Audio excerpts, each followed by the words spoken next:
Parte 1. Sentí un vacío extraño al abrir aquella carpeta que había olvidado en el fondo del cajón. Algo dentro de mí me decía que nada volvería a ser igual. Nunca pensé que un simple sobresellado pudiera cambiar todo lo que creía firme en mi vida. Lo encontré entre papeles viejos, mientras buscaba facturas para pagar. Al abrirlo, los documentos médicos y los resultados de ADN me dejaron paralizado. El niño que había criado durante más de 10 años, el que reía conmigo, el que me llamaba papá todas las mañanas, no era mío. Me sentí traicionado, como si todo el amor que había invertido en él hubiera sido un préstamo que jamás podría cobrar. Cada recuerdo se mezclaba con la duda, ¿acaso había señales que nunca vi? ¿Cómo alguien podía ocultar algo así durante tanto tiempo? Intenté racionalizarlo, pensando que quizá había un error, que los papeles estaban equivocados. Pero cada línea leía como un puñal lento y silencioso. La herida no estaba solo en mi orgullo, estaba en mi identidad como padre, en mi confianza hacia mi esposa, en cada abrazo que creí verdadero. Me senté en la mesa de la cocina, con las manos temblando, mirando a la nada, repitiéndome internamente que debía ignorarlo, que eso no podía ser cierto, que quizá había un motivo que aún no comprendía. Pero en mi interior, un grito insistente, esto no es justo. Esto no puede ser cierto.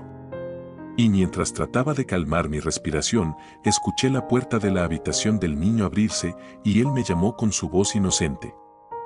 Fue entonces cuando comprendí que no podía mirar atrás ni fingir normalidad. Levanté la vista y lo vi parado allí, con la sonrisa confiada que siempre me derretía, y sentí un miedo que jamás había conocido, amar a alguien que, en realidad, no era mío. Parte 2. No podía mirar a mi esposa sin sentir que cada sonrisa que le di durante años ahora era un puente roto. El silencio que nos separaba era más pesado que cualquier grito que pudiera haber dado. La veía sentada en el sofá, moviendo el cabello distraída, y un nudo en el estómago me recordaba la traición invisible que había ocultado. Cada recuerdo con nuestro hijo, cada cumpleaños, cada abrazo, parecía teñido de mentira. Intenté convencerme de que quizá había un error en los papeles, que tal vez había una explicación que aún no comprendía, pero la certeza del engaño era aplastante. Cada gesto cotidiano suyo me parecía una burla silenciosa, y mi mente repetía sin cesar, esto no puede ser cierto. Esto no puede ser cierto.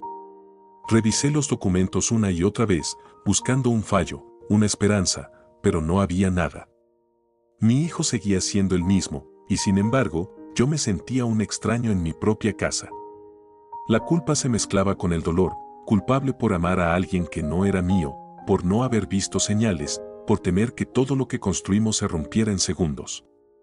Mi respiración se volvió irregular, y cada instante que pasaba a su lado me hacía sentir que estaba atrapado entre el amor y la traición. Finalmente, me levanté, crucé la sala y le dije con voz firme, necesito que me digas la verdad.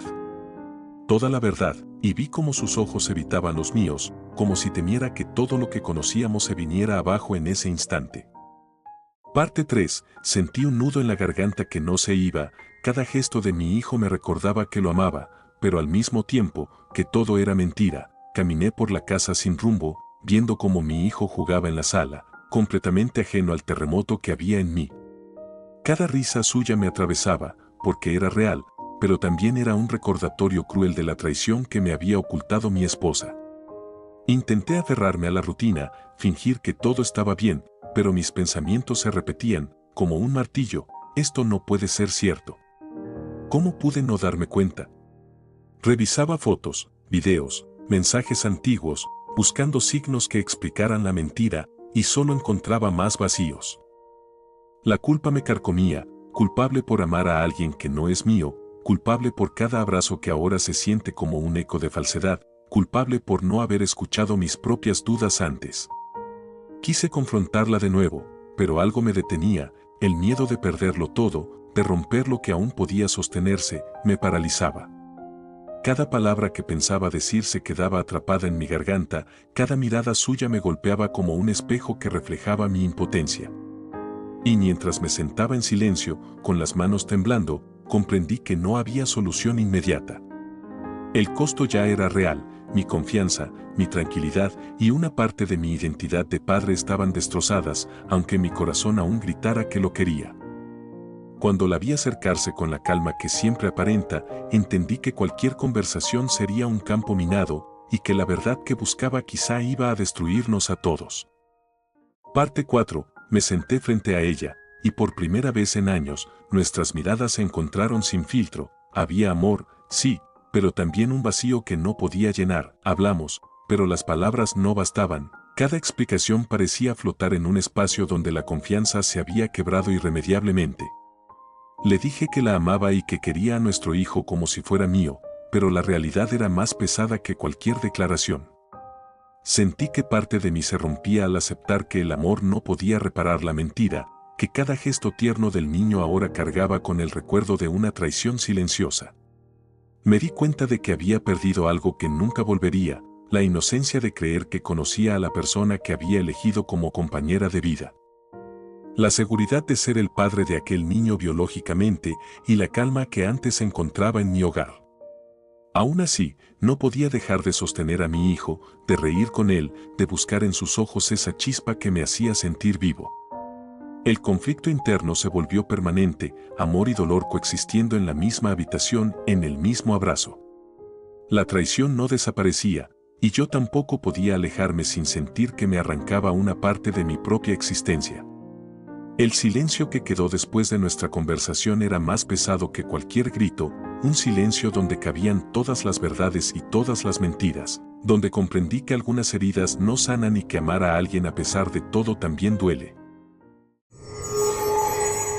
Historias que no te contaron.